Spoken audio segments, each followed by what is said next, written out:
हाय दोस्तों, मैं दीपक सर आप सभी को आइडियल स्टडी पॉइंट में स्वागत करता हूं। जैसा कि आप लोग देख रहे हैं, मैं VVI physics short guess question लेकर आ गया हूं आप सभी के एग्ज़ाम 2021 के लिए। ठीक है, ये वीडियो का पार्ट नंबर हमारा 4 है। यदि पार्ट 1, 2, 3 नहीं देखे हैं तो हमारे चैनल के प्ले लिस्ट में जाकर अच्छी तरह से देख सकते हैं और अपना प्रिपरेशन अच्छी तरह से कर सकते हैं। ठीक है, तो चलिए स्टार्ट करते हैं। इसमें हम लोग क्वेश्चन नंबर 41 से देखेंगे। तो ये देखिए, क्वेश्चन नंबर हमारा 41 क्या कहा जा रहा है कि तरंगाग्र क्या है। ठीक है, तरंगाग्र क्या है, इसका आंसर होगा दोस्तों कि समान कला के स्थिति में रहने वाले ईथर कणों को स्पष्ट करने वाली काल्पनिक सतह के तरंग के पृष्ठ को क्या कहते हैं हम लोग, तरंगाग्र कहते हैं। यह तरंगाग्र कहा जाता है। अब देखिए क्वेश्चन नंबर 42। यहाँ पे 42 में क्या कहा गया है कि प्रकाश के व्यक्तीकरण से आप क्या समझते हैं। ये बहुत इंपॉर्टेंट है, बहुत बार एग्जाम में पूछा गया है। देखिए, तो जब किसी माध्यम में समान आवृत्ति की दो तरंगें एक ही साथ एक दिशा में चलती है तो उनके अध्यारोपण के सिद्धांत से उसकी तीव्रता किसी बिंदु पर अधिक तथा कम पाई जाती है। ठीक है, तो इसी घटना को क्या कहते हैं, प्रकाश का व्यक्तीकरण कहते हैं। ठीक है, अगला क्वेश्चन, पोलराइड क्या है, इसका दो उपयोग लिखिए। तो पोलराइड क्या है, तो पोलराइड समतल ध्रुवित प्रकाश की तीव्र किरण पुंज उत्पन्न करने की सरल एवं सस्ती युक्ति होती है। ठीक है ना, ये आपने सीख लिया कि क्या होता है कि पोलराइड जो होता है समतल ध्रुवित प्रकाश की तीव्र किरण पुंज उत्पन्न करने की सरल एवं सस्ती एक युक्ति होता है। एक क्या होता है, युक्ति होता है। इसका उपयोग क्या होता है भाई, तो देखिए इसका दो उपयोग, प्रकाश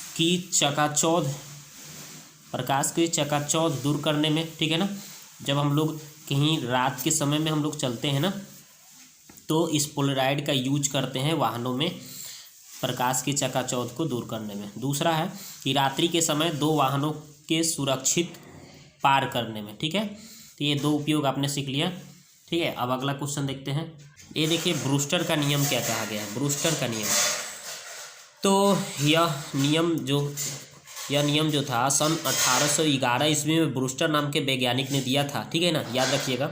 ब्रूस्टर के अनुसार ये नियम बताए हैं कि किसी माध्यम का अपवर्तनांक n ध्रुवन कोण या ब्रूस्टर कोण IP की स्पष्ट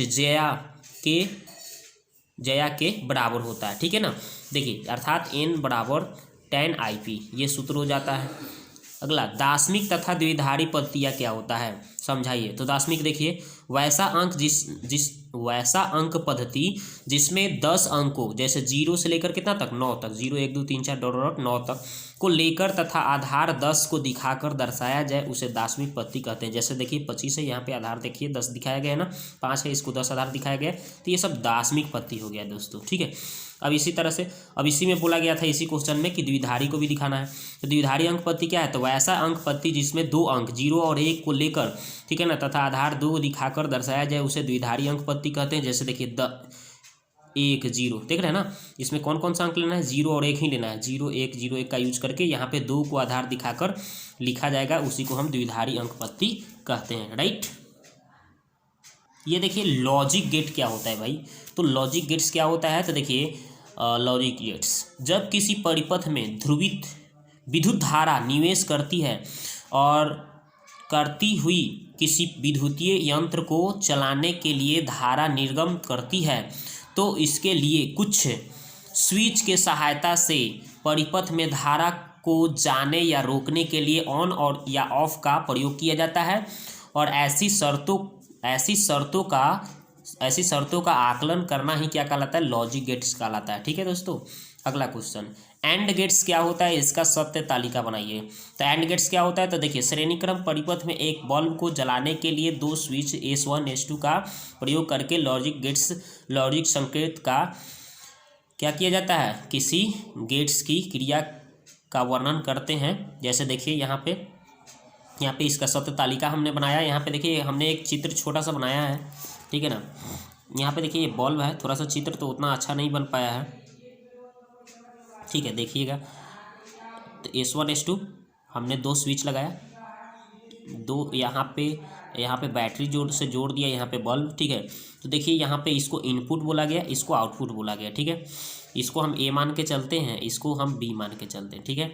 तो देखिए यहाँ से ए जो स्विच है ना, यहाँ पे यहाँ से जैसे ही आप बंद कर देते हैं, ए वाले को बंद करते हैं, ठीक है ना, ए वाले को जैसे ही आप बंद करते हैं तो बी, यहाँ से बी से तो नहीं जा पाएगा, बल्ब तो नहीं जल पाएगा ना। ए और बी दोनों को यदि बंद कर देते हैं दोनों, तो बल्ब नहीं जलेगा, यानी जीरो हो जाएगा।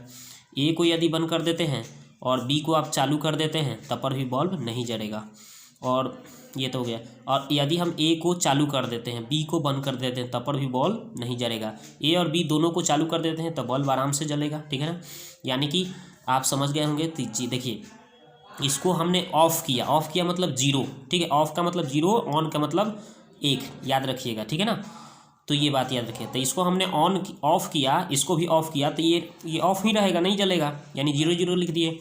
यहाँ पे इसको हमने क्या किया, इसको हमने ऑफ़ किया, ऑफ़ किया मतलब जीरो लिखा।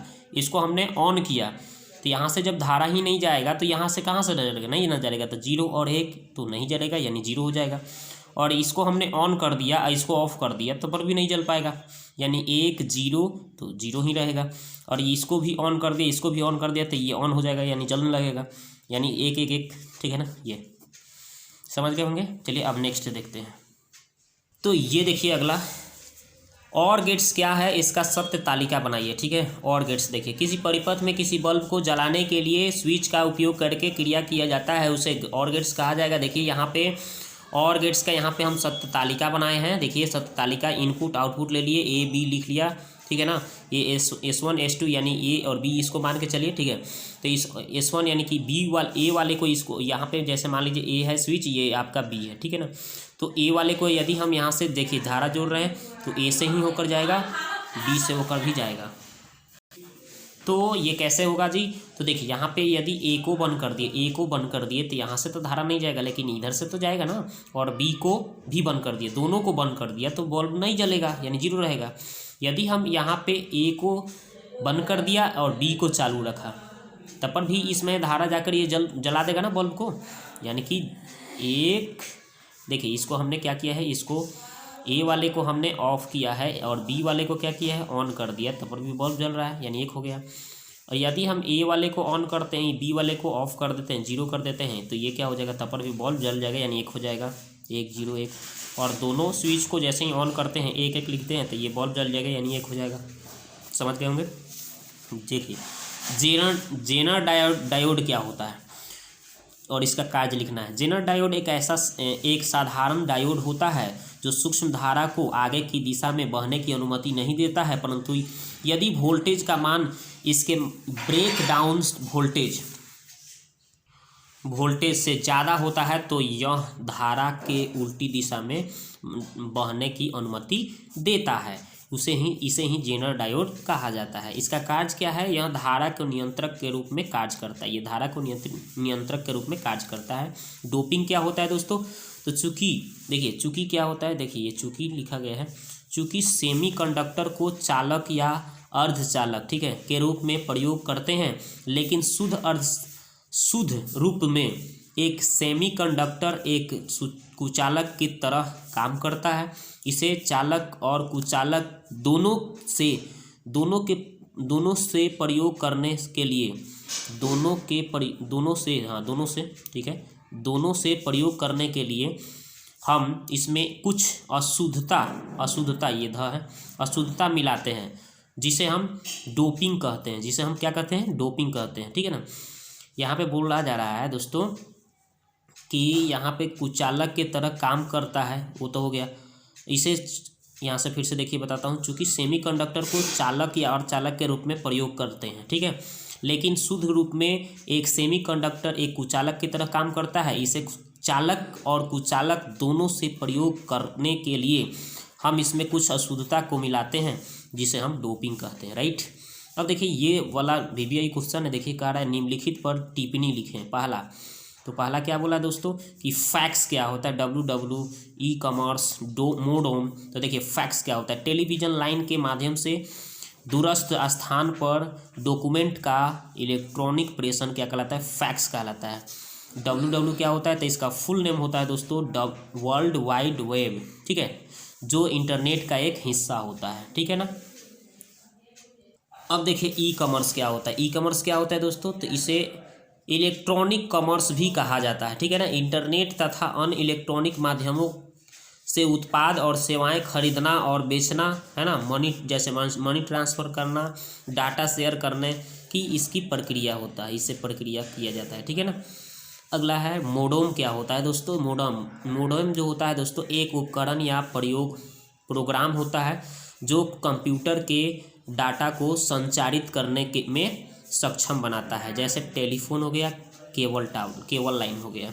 आगे देखिए किरचॉफ के नियमों को लिखें, तो किरचॉफ के दो नियम है। पहला नियम देखिए, प्रथम नियम, किसी चालकों के किसी जाल में किसी बिंदु पर मिलने वाली कुल विद्युत धाराओं का बीजगणितीय योग क्या होता है, शून्य होता है। कुल विद्युत धाराओं का बीजगणितीय योग क्या होता है, कुल विद्युत धाराओं का बीजगणितीय योग क्या होता है दोस्तों, शून्य होता है, ठीक है ना। दूसरा नियम देखिए, किसी विद्युत परिपथ के किसी बंद जाल के विभिन्न भागों में प्रवाहित होने वाली विद्युत धाराओं का एवं संगत प्रतिरोधों के गुणनफल का बीजगणितीय योग क्या होता है, उस जाल में उपस्थित कुल विद्युत वाहक बलों के बीजगणितीय योग के बराबर होता है। अगला क्वेश्चन, चुंबकीय फ्लक्स क्या है, इसका स्थायी मात्रक। तो यदि किसी तल पर विद्युत चुंबकीय क्षेत्र अपरिवर्तित हो रहा है और यह तल के लंबवत अपरिवर्तित हो रहा है, तो चुंबकीय क्षेत्र एवं तल के लंबवत क्षेत्रफल के गुणनफल को चुंबकीय फ्लक्स कहते हैं। इसका सही मात्रक वेबर होता है, ठीक है ना, WB से भी दर्शाया जाता है। आगे देखिए क्रांतिक कोण को परिभाषित करें। जब प्रकाश की किरण सघन माध्यम से विरल माध्यम में से अपवर्तित होती है तो 90 डिग्री अपवर्तन कोण के संगत के आपतन कोण को दोनों माध्यमों के बीच का क्रांतिक कोण कहा जाता है। बीच के कोण को क्या कहा जाता है, बीच के कोण को क्या कहा जाता है, क्रांतिक कोण कहा जाता है, ठीक है ना। ये तो आप समझ गए होंगे।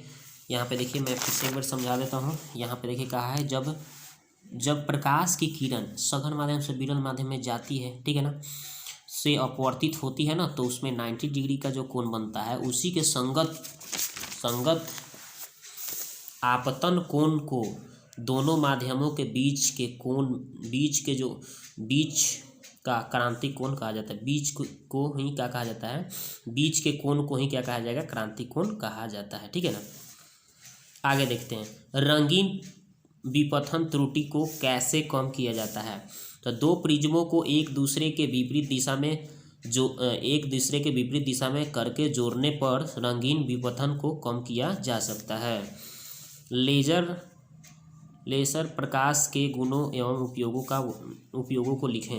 तो देखिए लेजर प्रकाश के गुण क्या होता है, तो विकिरण के उद्दीपन उत्सर्जन द्वारा प्रकाश का प्रवर्धन, किसी भी स्रोत से निकलने वाली लेजर किरणों में एक वर्णता, दिशात्मकता, संबंधता तथा उच्च तीव्रता गुण होते हैं। उपयोग क्या है भाई, चिकित्सा विज्ञान में, युद्ध के क्षेत्र में और उद्योगों में। उद्योग आप ऐसे लिख सकते हैं, उद्योगों में, ठीक है ना। आगे देखिए, अब है एनालॉग और डिजिटल संकेत से आप क्या समझते हैं, ठीक है ना। तो देखिए एनालॉग क्या होता है, तो एनालॉग सिग्नल जिसमें समय के साथ साथ सतत परिवर्तन होता है एनालॉग सिग्नल कहलाता है। डिजिटल सिग्नल यह असंतत सिग्नल जो असतत समयों पर ही प्रवाहित होता है वह डिजिटल सिग्नल कहलाता है, ठीक है ना, सिग्नल डिजिटल कहलाता है, ठीक है। अगला क्वेश्चन देखिए, दिए गए गेट को पहचाने तथा इसका ट्रूथ टेबल बनाइए। तो ये देखिए, ये जो है दिए गए गेट, नॉट गेट का ये आपका ट्रूथ टेबल है, ठीक है ना, गेट है, टेबल है। और इसका ट्रूथ टेबल बनाना है, ठीक है ना। ये कौन सा टेबल, कौन सा गेट है, तो नॉट गेट। तो इसका टेबल बनाया जाए नॉट गेट का, ए और बी। तो एक बार जीरो तो एक बार एक, एक बार एक तो एक बार जीरो, ये हो गया इसका आंसर। क्लियर, ठीक है। आगे देखिए ये 59 नंबर देखिए क्या कहा गया है कि प्रतिचुंबकीय तथा अनुचुंबकीय पदार्थों में दो गो अंतर लिखना है। तो प्रतिचुंबकीय और अनुचुंबकीय पदार्थों में अंतर इस प्रकार है, देखिए कैसे। तो यहाँ पे प्रतिचुंबकीय लिख दिया, इधर अनुचुंबकीय लिखा है। यह ठोस, द्रव अथवा अथवा गैस तीनों अवस्था में पाया जाता है। यह ठोस, द्रव तथा गैस तीनों अवस्था में पाया जाता है, ये भी मतलब पाया जाता है, ठीक है ना। ये भी तीनों अवस्था में, ये भी तीनों अवस्था में पाया जाता है। चुंबकीय क्षेत्र के तीव्र भाग में इन पर मंद विकर्षण होता है। लौह चुंबकीय पदार्थों के तुलना में इनमें आकर्षण क्या होता है, कम होता है, ठीक है ना। तो ये तो इसका अंतर हो गया। चलिए 60 नंबर क्वेश्चन देखते हैं। ये देखिए 60 नंबर कहा जा रहा है कि चुंबकीय फ्लक्स को बीमा एवं इसका ऐसा ही मात्रक। तो चुंबकीय फ्लक्स के बीमा क्या होता है, ml² T इनवर्स और I इनवर्स 1 होता है। इसका ऐसा ही मात्रक वेबर होता है, ठीक है ना। इसका ऐसा ही मात्रक वेबर, ठीक है। तो बस इसमें हम लोग क्वेश्चन नंबर 60 तक का ही आंसर देखेंगे। नेक्स्ट पार्ट में मैं अगले क्वेश्चन का आंसर लेकर आऊँगा। तो वीडियो को देखने के लिए आपको बहुत बहुत धन्यवाद।